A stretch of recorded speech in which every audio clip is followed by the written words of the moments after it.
Good morning everybody. GK study চ্যানেলে সকলকে জানাই সাদর আমন্ত্রণ। আজকে কিন্তু সুন্দর একটি হেল্পফুল ভিডিও নিয়ে এসেছি। মূলত যে সকল প্রার্থীদের 59 হেডকোয়ার্টার বিএসএফ ক্যাম্পাস সীমানগর অর্থাৎ কৃষ্ণনগরে এক্সাম পড়েছে, তাদের ক্ষেত্রে কিন্তু আজকের এই ভিডিওটি ভেরি মোস্ট ইম্পর্টেন্ট হতে চলেছে। তাই ভিডিওটি স্কিপ না করে সম্পূর্ণটি দেখার জন্য অনুরোধ রইল। তার আগে বলবো, যে সকল ভিউয়ার্স এখনও পর্যন্ত আমার এই চ্যানেলটি সাবস্ক্রাইব করেননি তাদেরকে বলো প্লিজ অতি দ্রুত সাবস্ক্রাইব করে দিয়ে আমাদের পাশে থাকুন এবং বন্ধুদের মাঝে শেয়ার করে দিন। আজকে মেনলি আমরা আলোচনা করব শুরু থেকে অর্থাৎ জার্নি থেকে শেষ পর্যন্ত, অর্থাৎ কি কি ডকুমেন্টস লাগছে, কতটা তোমাদের দৌড় থাকছে, নির্ধারিত সময় কতটা থাকছে, সিটি কনস্টেবল কুরুর ক্ষেত্রে কতটা লং জাম্প থাকছে, কতটা হাই জাম্প থাকছে, SI master, SI engine driver, workshop, plumber, A to Z বিস্তারিত তথ্য ডিটেলসে কিন্তু আজকে এই ভিডিওর মাধ্যমে আলোচনা করব। অল ট্রেডের ক্ষেত্রে কি কি ডকুমেন্টস লাগছে, কপি ফটো লাগছে, সমস্ত কিছুই কিন্তু আজকে এই ভিডিওর মাধ্যমে আলোচনা করব। তাই ভিডিওটি স্কিপ না করে সম্পূর্ণটি দেখার জন্য অনুরোধ রইল। তো তোমরা শুরুতে দেখতে পাচ্ছ আমার জার্নিটা তোমাদের মাঝে শেয়ার করছি। এটা আমার সিটি কনস্টেবল অর্থাৎ ওয়াটার উইংসের অ্যাডমিট কার্ড। তো আমি কিভাবে ওখানে গেছি, কেমন আমার রান হয়েছিল, আমি পাস করেছি, সিলেক্ট হয়েছি, সমস্ত ডিটেলস কিন্তু আজকে তোমাদের মাঝে লাইভ শেয়ার করব। তাই ভিডিওটি স্কিপ না করে সম্পূর্ণটি দেখার জন্য অনুরোধ রইল। তো শুরুতেই বলে রাখি, যে সকল প্রার্থীরা বীরভূম, মেদিনীপুর, কালিম্পং, শিলিগুড়ি এই সমস্ত ডিস্ট্রিক্ট বা এই সমস্ত সিটি থেকে বিলং করছেন তাদের ক্ষেত্রে বলে রাখি, তোমরা প্রথমে শুরুতে হাওড়া স্টেশন অর্থাৎ হাওড়া সিটি জংশনে আসবে। হাওড়া স্টেশনে এসে ওখান থেকে তোমরা বাস বা অটোয় করে শিয়ালদা স্টেশনে আসবে। শিয়ালদা স্টেশনে এসে কৃষ্ণনগর সিটি জংশনে ট্রেনে উঠবে, অর্থাৎ কৃষ্ণনগর সিটি জংশনে একটা টিকিট কাটবে। 25 টাকা নেবে সম্ভবত, 25 টাকা নিয়েছিল, 25 টাকা নেবে। তো 25 টাকা দিয়ে ওই টিকিটটা কেটে সিটি জংশনে নাম অর্থাৎ কৃষ্ণনগর সিটি জংশন ট্রেনটা ধরবে, ধরে সিটি জংশনে নামবে। ওখান থেকে বাসে কিন্তু 25 টাকা নেবে, বাস বা অটো ধরে তো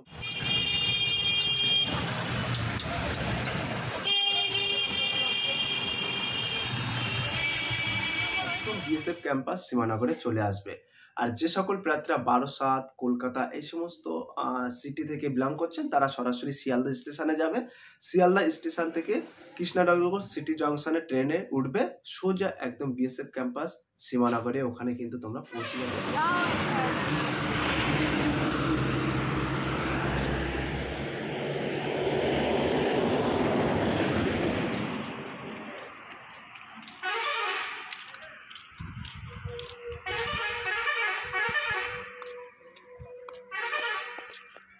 অর্থাৎ তোমাদের কৃষ্ণনগর সিটি জংশনে নামবে, ওখান থেকে বাস বা অটো ধরে সীমানগরে পৌঁছে যাবে।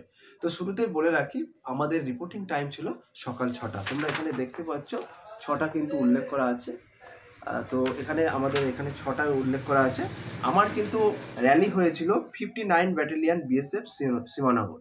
তো শুরুতেই বলে রাখি, আমরা কিন্তু একদিন আগে গেছিলাম। তো তোমাদের সবাইকে বলবো, যেহেতু এটা পিএটি অর্থাৎ ফিজিক্যালি স্ট্যান্ড টেস্ট এবং পিএটি অর্থাৎ ফিজিক্যালি এফিসিয়েন্সি টেস্ট, তো এই দুটো টেস্টের ক্ষেত্রে একদিন আগে যাওয়া উচিত, কারণ এখানে রানের একটা ব্যাপার আছে। সেক্ষেত্রে বলবো তোমরা একদিন আগে পৌঁছে যাবে।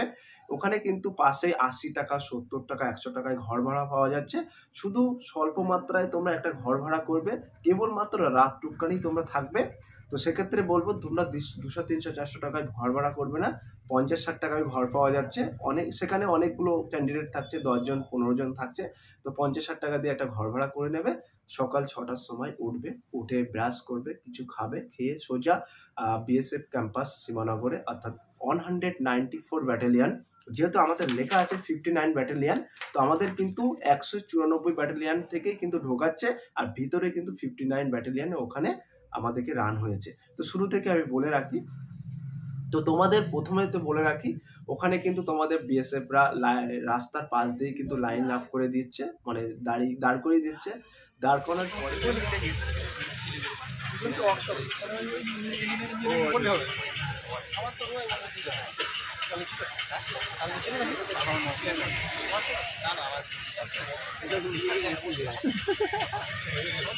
প্রথমত যে সকল প্রার্থীরা অ্যাসিস্ট্যান্ট কমান্ড্যান্ট পদে ফর্ম ফিল আপ করেছিল তাদেরকে কিন্তু আগে ডাকছে। তারপরে হেড কনস্টেবল আমাদের 19 তারিখে আমাদের র্যালি ছিল কিন্তু 19 তারিখে। তো 19 তারিখে কিন্তু তিনটে ট্রেডের ওখানে র্যালি হয়েছে। প্রথম অ্যাসিস্ট্যান্ট কমান্ড্যান্টদের হয়েছে, তারপরে হেড কনস্টেবলদের হয়েছে, তারপরে কিন্তু আমাদের অটার উইংসের হয়েছে। তো আমার ট্রেড ছিল কিন্তু অটার উইংস। তোমরা দেখতে পাচ্ছ এখানে পোস্ট কিন্তু অটার উইংস লেখা আছে। তো যেহেতু এটা উল্টো দেখাচ্ছে, আমি ফ্রন্ট ক্যামেরা করে ভিডিও করছি ওই জন্য।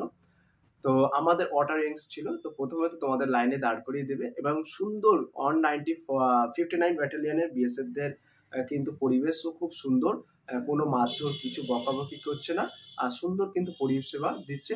ওখানে জলের ব্যবস্থা আছে, ক্যান্টিন আছে। তো সব কিছু আমি শেয়ার করছি তোমাদের মাঝে স্টেপ বাই স্টেপ। তো প্রথম শুরুতেই তোমাদের কিন্তু অ্যাডমিট কার্ড, এই যে অ্যাডমিট কার্ডটা প্রিন্ট আউট অ্যাডমিট কার্ডটা হাতে রাখতে হবে, আর এবং একটা identity proof, Aadhaar card, voter card, driving licence, any government authority proof একটা তোমাদের হাতে রাখতে হচ্ছে। শুরুতেই এক এক করে কিন্তু ভিতরে প্রবেশ করানো হচ্ছে। প্রবেশ করার প্রথম গেটেই কিন্তু তোমাদের অ্যাডমিট কার্ডটা দেখাতে হচ্ছে, এবং অ্যাডমিট কার্ডের এই যে থাম ইমপ্রেশন একটা আছে, এখানে কিন্তু লেফট একটা থাম দেওয়া হচ্ছে, আর ওনাদের একটা আছে সিট আছে, সেখানে কিন্তু সিগনেচার করতে হচ্ছে। সিগনেচার করার পরে সোজা কিন্তু আর এক জায়গায় একটা নির্দিষ্ট একটা জায়গায় নিয়ে যাচ্ছে।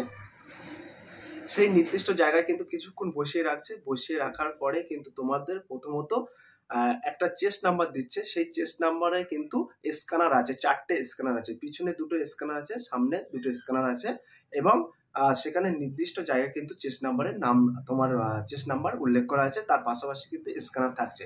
তারপরে ওখান থেকে ওটা কমপ্লিট হওয়ার পরে কিন্তু তোমাদের আর একটা নির্দিষ্ট জায়গায় নিয়ে যাচ্ছে। সেখানে কিন্তু পায়ে একটা ফিকুরেন্স একটা পায়ে একটা স্ক্যানার বাঁধিয়ে দিচ্ছে, 2 পায়ে 2টো। সেটা কিন্তু অটোমেটিকলি স্ক্যানার হয়ে যাবে। যখন তুমি রান করবে তখন কিন্তু অটোমেটিকলি কাউন্ট হয়ে যাবে, কুট করে আওয়াজ হবে। আর নিয়ে সম্পূর্ণ তোমাদের তোমরা ওখানে গেলে বুঝতে পারবে। তো তারপরে কিন্তু তোমাদের অ্যাপেন্ডিক্স 2 একটা ফর্ম দিচ্ছে, এবং 2টো ফর্ম দিচ্ছে। প্রথম ফর্মটায় কিন্তু তোমাদের পুরো ডিটেলস উল্লেখ করতে হচ্ছে, নাম, বাবার নাম, যে সকল প্রার্থীরা বাবার নামের জায়গায় অন্য কারোর নাম থাকলে অর্থাৎ গার্জেন নাম, সেই গার্জেন নাম লিখতে হচ্ছে, নির্দিষ্ট পোস্ট লিখতে হচ্ছে। অর্থাৎ পোস্ট বলতে যেমন আমি অটারিংস আমার নির্দিষ্ট পোস্ট ছিল সেটা উল্লেখ করতে হচ্ছে, তোমার পার্মানেন্ট অ্যাড্রেস উল্লেখ করতে হচ্ছে, এবং 2টো আইডেন্টিফিকেশন মার্ক, যেমন কারোর বুকে তিল থাকলে যে ব্ল্যাক মোলিন চেস্ট, ওখানে 2টো আইডেন্টিফিকেশন মার্ক উল্লেখ করতে হচ্ছে, আর একটা কাটার দাগ। আমার এই লেফট ফিঙ্গারে কাটার দাগ ছিল, তো আমি এই কাটার দাগটা উল্লেখ করেছিলাম। তারপরে ওই অ্যাপেন্ডিক্স 3 ফর্মটা ফর্ম ফিল আপ করার পরে আরেকটা ফর্ম দিচ্ছে। সেই ফর্মটা কিন্তু ইজি আছে, সেই ফর্মটা সিম্পল ফর্ম ফিল আপ করে তারপরে কিন্তু জমা করতে হচ্ছে। সেখানে কিন্তু আমাদের ফিঙ্গারপ্রিন্ট নিচ্ছে, এবং আমাদের পায়ে যে চিপসগুলো লাগিয়েছে সেইগুলো কিন্তু স্ক্যান করে নিচ্ছে। নেওয়ার পরে কিন্তু তোমাদের আবার একটি নির্দিষ্ট জায়গায় নিয়ে যাচ্ছে। তো অন্তত তোমাদের 12 থেকে 15 জায়গায় সিগনেচার করতে হচ্ছে। আর এবং পুরো টোটালটাই কিন্তু স্ক্যানার সিস্টেম, তোমাদের যে থাকবে, তোমরা গেলেই বুঝতে পারবে যে চেস্ট আর কি চেস্ট নাম্বার থাকবে, সেটা কিন্তু স্ক্যানার করে নিচ্ছে। পায়ে এবং স্ক্যানার থাকছে 2টো। তো তোমাদের আবার তোমরা যেখানে যাবে এবং নির্দিষ্ট জায়গায় রেজিস্ট্রেশন হচ্ছে, তোমাদের অল টোটাল ডিটেলস কিন্তু রেজিস্ট্রেশন করার পরে তোমাদের নির্দিষ্ট এক জায়গায় নিয়ে যাওয়া হচ্ছে, সেখানে কিন্তু বসিয়ে রাখা হচ্ছে। তো তোমাদের সামনে ফিল্ডে অর্থাৎ মাঠে কিন্তু রান হচ্ছে, 400 মিটারের ট্র্যাক আছে, তো ফিল্ডে রান হচ্ছে, তোমরা দেখতেই পাবে। তো আমাদের সত্যি কথা বলতে আমাদের জার্নিটা খুব কষ্টের জার্নি ছিল। অন্য দিনে কিন্তু একটা করে র্যালি হচ্ছিল, আমাদের দিনে কিন্তু 3টে র্যালি হয়েছে। সেক্ষেত্রে কিন্তু আমাদের খুব কষ্ট হয়েছে, কারণ আমাদের রান অনেক লেটে হয়েছে, প্রখর রৌদ্রে হয়েছে। আর সেটা প্রথমত অ্যাসিস্ট্যান্ট কমান্ডারদের হয়ে গেল 11টার মধ্যে, তারপরে হেড কনস্টেবলের হতে হতে কিন্তু আমাদের 12টা 1টা বেজে গেছে। আমরা 8 নম্বর ব্যাচে ছিলাম। আমাদের র্যালির রানটা হয়েছে, তোমরা বললে বিশ্বাস করবে না, 19 তারিখে যে সকল ক্যান্ডিডেট গেছিল তাদেরকে জিজ্ঞাসা করবে, আমাদের রান হয়েছে 2.25 রান হয়েছে, 8 নম্বর ব্যাচ। এবার তোমাদের তারপরে এবার একটু স্কিপ করে ব্যাগে চলে আসছি। তো তোমাদের এক জায়গায় তাম্বুতে বসিয়ে রাখবেন, যে কোনো টেন্ট আছে টেন্টে বসিয়ে রাখবে। টেন্টে বসিয়ে রাখার পরে যে বিএসএফ এর তরফ থেকে যেসব ইনস্ট্রাকশন থাকে, সেই ইনস্ট্রাকশন দিচ্ছিল বড় বড় অফিসাররা। তো সেই ইনস্ট্রাকশনগুলো তোমরা খুবই মনোযোগ সহকারে শুনবে। আর প্রত্যেক ক্যান্ডিডেটদেরকে বলি, দেখো আমরা সব ভাই, আমরা ওখানে গেছি, আমরা একটা চাকরির জন্য গেছি, তাই বলে কেউ গুতোগুতি করবে না, কেউ দৌড়োদৌড়ি করবে না। আমার যেমন দেখো আমার এখানে ঠোঁট কাটা আছে, মানে আমাকে একটা ছেলে কিনো দিয়ে মেরেছে, তার জয়সিলমারের বাড়ি, তোমার রাজস্থান থেকে এসেছিলো সে, এই কিনো দিয়েছে, আমার কিন্তু ব্লাড বার হচ্ছিলো, ব্লিডিং হচ্ছিলো, তারপরেও কিন্তু আমি রান ছাড়িনি। তো তোমাদের এরকম চেস্ট নাম্বার অনুযায়ী ডাকবে, ডাকার পরে তোমরা রানিং পয়েন্টে দাঁড়িয়ে যাবে, দাঁড়ানোর পরে সবাই কিন্তু 3টে করে ইয়ে করে দিচ্ছে, মানে 3টে করে লাইন করে দিচ্ছে, 50 জন করে ছাড়ছে। অটো রিংসে কিন্তু 50 জন করে ছাড়ছিল, 3টে লাইন করে দেওয়ার পরে এরকম 2টো প্যাড পাতানো আছে, ওই প্যাডের ওপরে পা দিলেই কিন্তু কাউন্ট হয়ে যাচ্ছে, তোমরা কপাক মারছো, কিরকির করে একটা আওয়াজ হচ্ছে। তো ওখানে তোমাদের যখন যেটা রানিং স্টার্টিংয়ে, তখন কিন্তু শুরুতেই প্রথম অফিসাররা কিছু বলছে, ইনস্ট্রাকশন দিচ্ছে, সেই ইনস্ট্রাকশনগুলো শুনছিলাম। তারপরে শুরুতেই নির্দিষ্ট সময় ছিল আমাদের কিন্তু 1600 মিটার রান ছিল, বাট অনেকটা টাইম ছিল, হিউজ পরিমাণ টাইম ছিল, 8 মিনিট নির্ধারিত সময় ছিল। কিন্তু যেহেতু আমরা সকাল 6টায় ঢুকেছি আর রান হচ্ছে 2টো-2:30টার সময়, সেক্ষেত্রে কিন্তু আমাদের অনেক কষ্ট ছিল এবং প্রখর রৌদ্র ছিল। এবং যদি তোমরা যাও 59 ব্যাটালিয়নের ডান সাইডে কিন্তু অনেক বালি আছে, ওই বালিতেই রান করা খুব মুশকিল হচ্ছিল। তো আমাদের যখন কাউন্ট শুরু হলো এবং আমরা রান স্টার্ট শুরু করে দিলাম, শুরু করার পরেই কিন্তু তোমাদের আমি 4th হয়েছিলাম ওখানে, আমার 8 নম্বরে ব্যাজে। তো 4 নম্বরে আমি ঢুকেছিলাম। তো যে ফার্স্ট হয়েছিল, এখানে তো ফার্স্ট সেকেন্ডের কোনো ব্যাপার নেই, নির্দিষ্ট একটা টাইম থাকছে 8 মিনিট। এই 8 মিনিটের মধ্যে যতজন যেতে পারবে, অর্থাৎ ওই টাইমের মধ্যে যতজন কভার করতে পারবে সবাই পাস। তো তারপরে আমরা রান হয়ে গেল, প্রখর রৌদ্রে রানের হওয়ার পরে খুবই কষ্ট হচ্ছিল। আর তারপরে আমাকে 3 পাকের পরে আমাকে এখানে তোমরা দেখতে পাচ্ছ, এইখানে আমার কাটা আছে, এখানে একজন কিনো মেরে দিয়েছিল, অলরেডি তখন ফুলে গেছিলো, ব্লিডিং হচ্ছিল। তো ব্লিডিং হওয়ার পরেও আমি রান ছাড়িনি, আমি খুবই অনেক মাঠ করেছি, কিন্তু এই মাঠে আমার অনেক কষ্ট হচ্ছিল। তো আমি রানে পাস করার পরে তারপরে কি আমাদের সাথে সাথেই তুমি কত মিনিট কত সেকেন্ডে তুমি রান করেছো সব কিছু কিন্তু একটা ডেটা বার হয়ে চলে আসছে, যে এত নম্বর চেস্ট নাম্বার আমার ছিল 21, 41, 26 চেস্ট নম্বর। তো আমার এই চেস্ট নম্বরের ডেটা বেরিয়ে যাচ্ছে, তুমি এত সেকেন্ডে এত মিনিটে ঢুকেছো, তুমি রান পাস করেছো, কোয়ালিফাই। আর যারা নট কোয়ালিফাই তাদেরকে আলাদা পাশে রাখছিল, তাদেরকে সাইড করে দিচ্ছিল কোয়ালিফাইগুলো। তো আমরা 17 জন মতো পাস করেছিলাম, কোয়ালিফাই হয়েছিলাম। তো আমাদেরকে আবার লং জাম্পের ট্র্যাকে নিয়ে গেল, প্রথমে হাই জাম্প হলো। তো হাই জাম্পে কিন্তু 3টে করে চান্স থাকছে, 3.5 ফুট করে কিন্তু থাকছে, যেটা হাই জাম্পের যে ডিস্টেন্স থাকে সেটা 3.5 ফুট থাকছে, সেক্ষেত্রে কিন্তু 3বার চান্স থাকছে। প্রথমবার যদি লেগে যায় তাও কোনো অসুবিধা নেই, দ্বিতীয়বার কিন্তু লেগে গেলে তাও আবার একটা চান্স থাকছে, 3 নম্বরে লেগে গেলে কিন্তু তোমাদের ক্যান্সেল করে দিচ্ছে, অর্থাৎ ফেল, তুমি নট কোয়ালিফাই। তো আমাদের ব্যাচে মনে হয় 2জন হাই জাম্পে নট কোয়ালিফাই করেছিল। তো তারপরে ওটা হাই জাম্প কোয়ালিফাই হওয়ার পরে কিন্তু তোমাদেরকে নিয়ে যাচ্ছে লং জাম্প স্পটে। তো লং জাম্পটা কেমন হচ্ছে, লং জাম্পটা কিন্তু তোমাদের বালির ওপরে লং জাম্প হচ্ছে, তো বেশ দারুণ, একটা গর্ত থাকছে, গর্তই কিন্তু বালি ভরাট করা, আর দূর থেকে কিন্তু লং জাম্প দিতে হচ্ছে। 11 ফুট আমাদের লং জাম্প ছিল। তো লং জাম্পের একটা ছোট্ট কাহিনী আমি বলছি। তো আমার সেকেন্ড মানে লং জাম্প ছিল, তো আমি সম্ভবত 13 ফুট মতো লং জাম্প দিয়েছিলাম। লং জাম্প দেওয়ার পরে তোমরা একটু হিসেব করে লং জাম্প দেবে, যেহেতু ওইখানে গাড্ডা আছে, মানে একটা গর্ত আছে, গর্তের চারি সাইড দিয়ে কিন্তু ইট দেওয়া আছে আর মাঝখানে বালি দেওয়া আছে। তো ব্যালেন্স যদি একটু ডিসব্যালেন্স হয়ে যায়, তুমি লং জাম্প দিয়ে পড়ে গেলে কিন্তু তোমার ওই বা ইটে ধাক্কা খাচ্ছে অনেকে। তো তারপরে কিন্তু একটা সিও কি আমি জানি না, একটা বড় অফিসার এসেছিলো, তারপরে কিন্তু ইটগুলো আমাদের ব্যাচ হওয়ার পরে ইটগুলো সব তুলে দিয়েছিল, দিয়ে ওখানে বালির বস্তা টাইপের দিয়েছিল পুরো রাউন্ডটা করে। তো প্রথমবারই আমি যখন লং জাম্প দিই, আমি 4 জনের পরে লং জাম্প দিয়েছি। তো আমি 13 ফুট মতো সম্ভবত লং জাম্প দিয়েছিলাম, দেওয়ার পরে কিন্তু আমি প্রথমেই পড়ে গেছি, পড়ে যাওয়ার পরে এই আমার হাত ওই ইটের সাথে টাচ হয়ে গেছে। তো এই হাত আমার মানে হাতে একটু ব্যথা লেগেছিলো, আর এই চোখের মধ্যে বালি ঢুকে গেছিলো, আমি কিছু দেখতে পাচ্ছিলাম না। তারপরে একটা ওখানে অফিসার ছিল, সে আমাকে হাত ধরে নিয়ে গেল, নিয়ে যাওয়ার পরে ওনাদের একটা হসপিটাল আছে, বিএসএফ হসপিটালে নিয়ে গেছিলো ওই ক্যাম্পের মধ্যে। নিয়ে যাওয়ার পরে ওখান থেকে আমাদের একটা ওষুধ দিল, বেশ ভালো ঠান্ডা লাগছিল। তারপরে বালিগুলো বার করে দিল আর হাতে একটু ভলিনি দিয়ে দিল, দিয়ে দেওয়ার পরে তারপরে আমাদের কোয়ালিফাই করার পরে এবার হাইট নিয়ে গেল, হাইট, ওয়েট, চেস্টটা সম্পূর্ণ নির্দিষ্ট একটা ফ্রিকোয়েন্সির মধ্যে হচ্ছে, অর্থাৎ সব কিছুই কিন্তু মেটাল ডিটেক্টরের মাধ্যমে হচ্ছে। ফিতে দিয়ে কিন্তু চেস্ট মাপছে না, একটা সুন্দর একটা আছে, টেকনিক্যাল আছে, ওখান দিয়ে মাপ, হাই জাম্প, তোমার ওয়েট, চেস্ট এবং কত সেন্টিমিটার তুমি ফুলোচ্ছ তুমি টোটালি তুমি দেখতে পাবে, স্ক্রিনে উঠে যাচ্ছে তোমার হাইট কতটা, তোমার ওয়েট কতটা, তোমার চেস্ট কতটা, নির্দিষ্ট একটা ডিসপ্লে আছে, ডিসপ্লে তুমি নিজে থেকে দেখতে পাবে। এখানে কিন্তু কারো কোনো ডাউট থাকছে না যে আমাকে হয়তো ইচ্ছা করে বাদ দিয়েছে বা ইচ্ছে করে ওয়েট কমিয়ে দিচ্ছে, এরকম কোনো ব্যাপার নাই। তুমি নির্দিষ্টভাবে তুমি ডিসপ্লে কিন্তু তুমি সরাসরি দেখতে পাবে। তো তারপরে তোমাদের শুরুতেই বলে রাখি, তোমাদের কি কি ডকুমেন্টস লাগছে সেটা বলবো। তো তোমাদের এই অ্যাডমিট কার্ডটা লাগছে, আর 2 কপি ফটো লাগছে, আর সঙ্গে একটি আইডেন্টি প্রুফ লাগছে। ডকুমেন্টসের মধ্যে কিন্তু এইগুলো লাগছে। তো 2 কপি থেকে 1 কপি কিন্তু ফটো নিয়েছিল, আর কিন্তু কোনো ফটো নেয়নি। তো তারপরে পাস করার পরে কিন্তু তোমাদের আবার একটা জায়গায় বসিয়ে রাখার পরে যারা পাস করছে তাদের কিন্তু কোনো কিছু দিচ্ছে না, যে কোয়ালিফাই সার্টিফিকেটের কিছু দিচ্ছে না।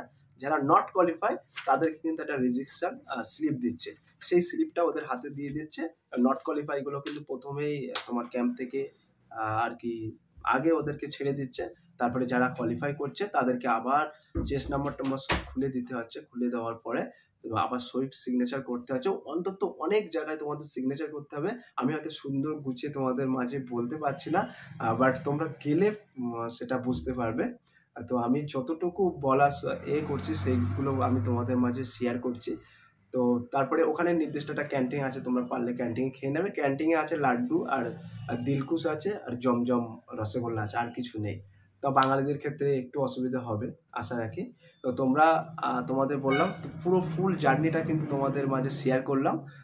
এবং 59 ব্যাটালিয়ানের কিন্তু সুন্দর পরিবেশ, এখানে কিন্তু কোনো মারধর করছে না, একবারের জায়গায় তুমি 10 বার জিজ্ঞেস করলে 10 বার বলে দিচ্ছে। এবং তার পাশাপাশি তোমরা যদি না বুঝতে পারো 2-3 বার জিজ্ঞাসা করবে, বলে দেবে।